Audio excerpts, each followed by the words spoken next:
பணித்துளிகள் December 10 2025 இன்றைய தியானத்திற்கான தலைப்பு இசையுடன் துதித்தல்.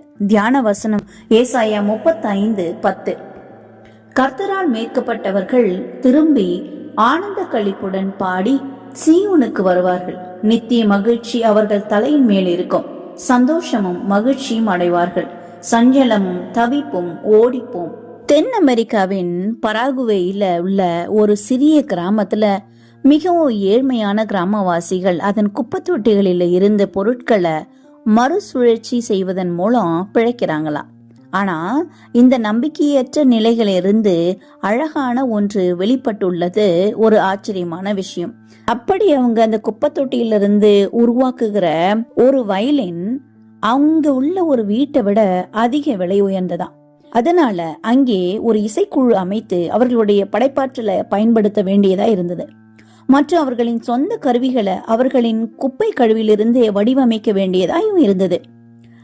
எண்ணெய் கலன்கள்ல வளைந்த முட்கரண்டிய வால் பகுதியை கொண்டு ஃபிடில் தயாரிக்கப்படுகிறது. ஃபிடில் என்றால் வயலின்.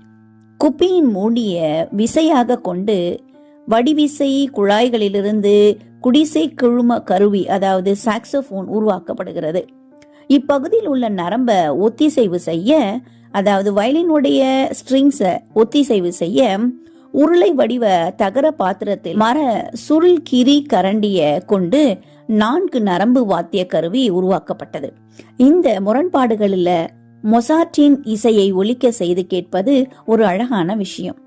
இந்த இசைக்குழு பல நாடுகள்ல சுற்றுப்பயணம் மேற்கொண்டு அதன் இளம் உறுப்பினர்களின் மீதான பார்வையை உயர்த்தியது. கீழே கிடந்தவைகளிலிருந்து ஃபிடிலும் அதாவது வயலினும் பின்தங்கிய கிராமத்திலிருந்து இசையும் இருக்கிறது. எப்படி இருக்கும்? உலகம் எங்களுக்கு குப்பைகளை அனுப்புகிறது, நாங்கள் இசையை திருப்பி அனுப்புகிறோம் என்று இந்த கிராமத்தின் இசைக்குழு இயக்குனர் கூறுகிறார். அப்படி அவர்கள் செய்யும் போது அவர்கள் எதிர்காலத்தை பற்றிய ஒரு பார்வையை உலகுக்கு தருகிறார்கள். எசையா தீர்க்கதரிசி தேவனின் புதிய சிருஷ்டிப்பை உருவகப்படுத்தி காணும் போது வறுமையிலிருந்து சிங்காரம் வெளிப்படும் தோற்றத்துக்கு இணையானது. வறண்ட நிலம் வெடித்து பூ பூப்பது போல வனாந்திரம் வறண்ட நிலமும் மகிழ்ந்து கடுவெள்ளி கழித்து புஷ்பத்தை போல செழிக்கும். அது மிகுதியாக செழித்து பூரித்து ஆனந்த களிப்புடன் பாடும். லீபனோனின் மகிமையும் கர்மேல் சாரோன் என்பவைகளின் அலங்காரமும் அதற்கு அளிக்கப்படும்.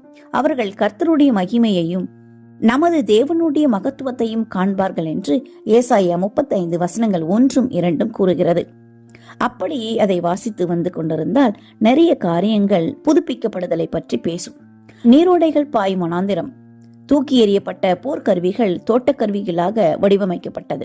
பராகுவேவின் மக்கள் குப்பை தொட்டியிலிருந்து இசைக்கருவிகளை உண்டாக்கி இந்த உலகத்திற்கு மகிழ்ச்சியை கொடுப்பது போல, அவர்களுடைய துன்பம் துக்கம் எல்லாம் ஒழிந்து போனது போல பாவ சேற்றிலிருந்து தேவன் நம்மை தூக்கி எடுத்து நம்மை சுத்தப்படுத்தி பாவத்திலிருந்து நீக்கி அவருடைய பிள்ளைகள் என்ற நாமத்தினாலே நம்மை உயர்த்தி வைத்திருக்கிறார்.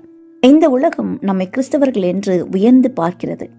நாம் இந்த உலகிற்கு என்ன செய்ய போகிறோம்?